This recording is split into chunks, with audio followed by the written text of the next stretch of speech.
Tai sveiki visi ir, šiandien, aš noriu pristatyti mano komandos, kaip ir naują projektą per Growtopiją.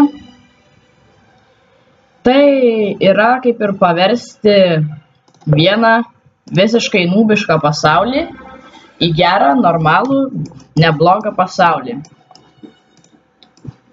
Jeigu mes nieko nepakeisim, tai turėtume bandyti pakeisti pasaulį.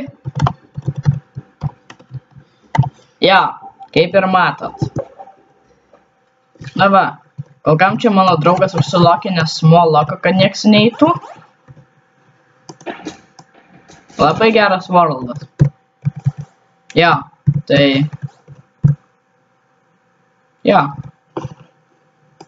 Iki.